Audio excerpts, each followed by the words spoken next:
Engineer Marco Benedict Kapinga ni meneja wa milk wa VETA, lakini vile vile ni meneja wa kampuni tanzu ya ujuzi. Tupo hapa kwenye banda la Sabasaba tukionyesha shughuli mbalimbali ambazo zinazalishwa na kutengenezwa na VETA kupitia vyuo vyake mbalimbali pamoja na rasilimali viwanda zilizopo katika taasisi yetu ya VETA.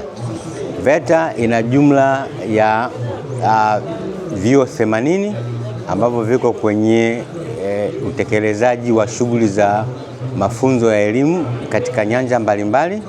Katika utekelezaji huo, pamoja na mambo mengine, inatengeneza au kuzalisha bidhaa mbalimbali kutokana na ujuzi na ubunifu mbalimbali katika vyuo hiyo, ili kutengeneza dirisha lililo rasmi kwa ajili ya kubiasharisha shughuli za uzalishaji zinazozalishwa na vyuo vyetu 80 hapa nchini.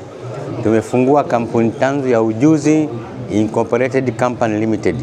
Kampuni hii pamoja na mambo mengine inabiasharisha shughuli zote zinazozalishwa na vyuo vyetu 80. Pamoja na hayo, inatumia rasilimali viwanda zilizopo katika vyuo vyetu ili kutengeneza bidhaa mbalimbali.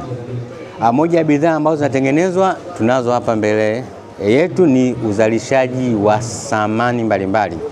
Sisi kupitia kampuni tanzu ya ujuzi tunauza au tunarasimisha bidhaa za samani ambazo zinatengenezwa na viwanda vyetu.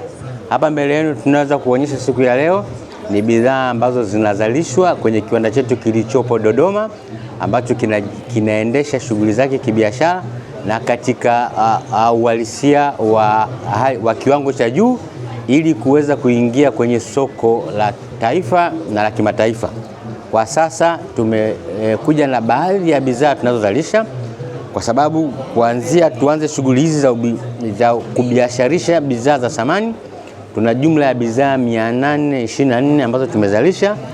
Kwa hiyo hizi ni baadhi tu ya bidhaa ambazo tunazionyesha kwa banda letu la Sabasaba. Karibuni sana kwa ajili ya ukaguzi na ununuzi wa kila ambacho tunakizalisha. Ni kweli katika uzalishaji wa thamani tuna aina mbalimbali ambao tunatumia ambazo zinatumika katika uzalishaji wa thamani, lakini kwa kiwanda toka tumeamua kujikita kwenye uzalishaji wa thamani kupitia mbao ya mtiki.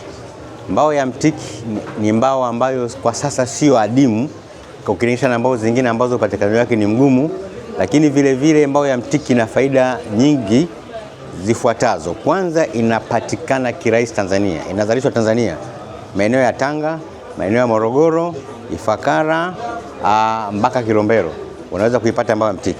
Lakini pili, utengenezaji wa samani kupitia mbao ya mtiki unakuwa ni wa urahisi zaidi, kwa sababu mwisho wa siku mtiki kama mbao inaonyesha uzuri wake yenyewe. Kwa hiyo huhitaji kuweka nakshi nyingi ili kuinaksisha mbao ya mtiki. Faida ya tatu, mbao ya mtiki ni inastahimili mazingira. Inaweza ikakaa kwenye maeneo yenye hali ya mvua, maeneo yenye hali ya joto, maeneo yenye hali baridi, mpaka maeneo yenye hali ya barafu. Ukiangalia ubora na uimara na ule uzuri wa meza yetu unalingana na ile wanaita pattern, color pattern. Huu rangi wake pamoja na pattern ambazo zinaonekana hapa, hizi zimetokana na mbao yenyewe na sio kwamba zimetengenezwa. Kwa hiyo mbao yenyewe jinsi ilivyo, ukiitengeneza vizuri, ambayo imekauka kwa viwango vinavyostahili, ukija kuiranda na kutengeneza furniture, huu muonekano na mchoro unatokea kutokana na uhalisia wa kiini cha mbao yenyewe. Kwa sababu tunapokwenda kununua mbao, tunanunua kama magogo, tunakata magogo na tunapata ile mbao ya ndani, na ile mbao ya ndani ndio ambayo tunaziranda na kutengeneza vizuri kupata thamani ya meza ambayo unaonekana imenakshiwa kama imetengenezwa na mtu, lakini hii ni natural, kwamba ndani ya mbao imejigawanya kama unavyoona.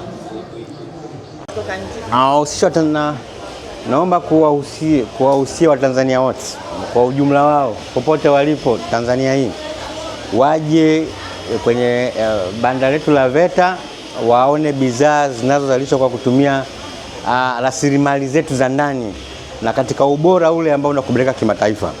Kwa hiyo ninawashauri badala ya kwenda kutafuta bidhaa kutoka nje, ninawashauri waanze na bidhaa zetu. Hizi bidhaa zetu ukizinunua hapa, tunakupa garantia ya miaka 2 na tuna uhakika unaweza kuitumia zaidi ya miaka 15 bila kupata uharibifu wowote. Kwa hiyo nashauri kabla, ili kulinda thamani ya fedha yako na ili kutoa fedha yako nje ya nchi, basi tunakuomba ushirikiane nasi kwa kuendeleza nchi yetu kwa kutumia bidhaa zetu za ndani, kwa kutumia wataalamu wetu wa ndani, kwa kutumia wataalamu wetu wa ndani, pamoja na mambo yoyote yanayotokana na ajira, kwamba tunatengeneza ajira ya ndani kwa kupanua wigo wa uzalishaji wa samani zetu.